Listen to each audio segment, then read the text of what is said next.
ಎಲ್ಲರ ಮೇಲೆ ಕಾನೂನಿನ ಪ್ರಕಾರ ಕಠಿಣ ಕ್ರಮ ಕೈಗೊಳ್ಳಲಾಗುವುದು. ನೀನೇನಯ್ಯ ನನ್ನ ತಮ್ಮನ ಮೇಲೆ ಕಠಿಣ ಕ್ರಮ ತಗೊಳ್ಳೋದು? ಈ ರಾಜ್ಯದ ಮುಖ್ಯಮಂತ್ರಿಯಾಗಿ ಜನರ ಕಣ್ಣೀರು ಒರೆಸಬೇಕಾಗಿರೋದು ನನ್ನ ಕರ್ತವ್ಯ ಅಲ್ವಾ ಮೇಡಮ್? ನೀನ್ ಕಣ್ಣು ಒರೆಸ್ತೀಯೋ ಮಣ್ಣೆರಿಸ್ತೀಯೋ, ನನ್ನ ತಮ್ಮ ಆಚೆ ಬರ್ಬೇಕಷ್ಟೇ. ಹಾಗಾಗಲ್ಲ ಮೇಡಮ್. ಈಗಾಗಲೇ ನಿಮ್ಮ ತಮ್ಮ ನಡ್ಕೊಂಡಿರೋ ವರ್ತನೆನ ಜನ ಟಿವಿಲಿ ನೋಡ್ತಾ ಇದ್ದಾರೆ. ಅದರಲ್ಲೂ ನಾನೊಬ್ಬ CM ಆಗಿ ಮುಚ್ಕೊಳ್ಳಯ್ಯೋ ಕಂಡಿದ್ದೀನಿ.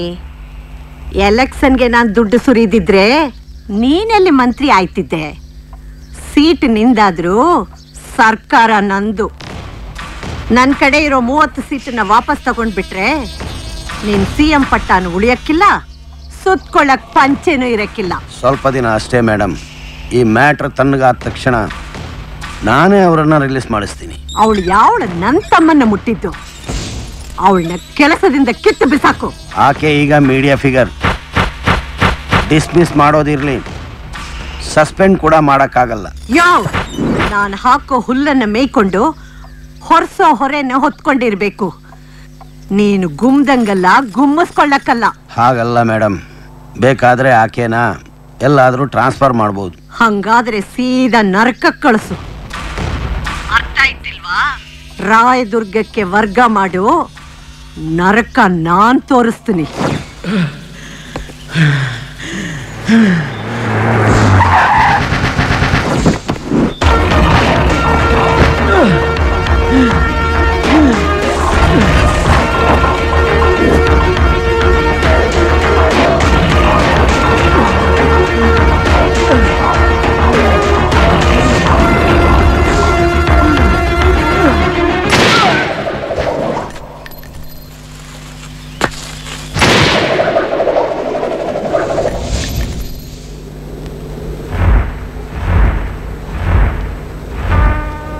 ಸರ್, ನೀವು ದೊಡ್ಡವರು. ನಾನು ಹೇಳ್ತಾ ಇದ್ದೀನಂತ ತಪ್ಪು ತಿಳ್ಕೊಬೇಡಿ. ಬಗ್ದಷ್ಟು ಬಗ್ಗಿಸ್ತಾರೆ, ತಿರುಗಿ ನಿಲ್ಬೇಕು ಸರ್. ಅದರಿಂದ ಏನಮ್ಮ ಪ್ರಯೋಜನ? ನಾನು ತಿಳಿದೇನೋ ಅವರ ಮುಲಾಜಲ್ಲಿದ್ದೀನಿ. ನಾನು ತಿರುಗಿ ಬಿದ್ದರೆ ಆ ಪೋಸ್ಟ್ಗೆ ಬೇರೆ ಇನ್ಯಾರನ್ನಾದರೂ ತಂದು ಕೂರಿಸ್ತಾರೆ. ಆಗ ನಾನು ಅಂದ್ಕೊಂಡ ಯಾವ ಜನಹಿತ ಕಾರ್ಯಕ್ರಮಗಳು ಆಗೋದಿಲ್ಲ. ಸರ್ಕಾರಕ್ಕೆ ನಾನು ಬೇಡದೇ ಇರಬಹುದು, ಆದರೆ ಜನಗಳಿಗೆ ಸರ್ಕಾರದ ನೆರವು ಬೇಕಾಗಿದೆ. ಅದಕ್ಕೆ ನಾನು ಶಾಂತಿಯಿಂದ ಇದ್ದೀನಮ್ಮ. ಸರ್, ಸ್ವತಂತ್ರನ ಪಡೆಯೋಕೆ ಶಾಂತಿ ಬೇಕು, ಸ್ವತಂತ್ರನ ಉಳಿಸ್ಕೊಳ್ಳೋಕ್ಕೆ ಶಕ್ತಿ ಬೇಕು. ಗಾಂಧೀಜಿಯವ್ರ ತತ್ವ ಅವ್ರ ಜೊತೆಲಿ ಹೊಟ್ಟೋಯ್ತು. ಮತ್ತೆ ಗಾಂಧೀಜಿಯವ್ರ ತತ್ವನ ಜಾರಿಗೆ ತರಬೇಕು ಅಂದರೆ ನೇತಾಜಿ ಅವ್ರ ದಾರಿನ ಹಿಡಿಲೇಬೇಕು ಸರ್. ಒಳ್ಳೆಯವ್ರ ರಕ್ತ ಹರಿಯೋದು ನಿಲ್ಲಬೇಕು ಅಂದರೆ ಕೆಟ್ಟವ್ರ ರಕ್ತ ಹರಿಲೇಬೇಕು ಸರ್.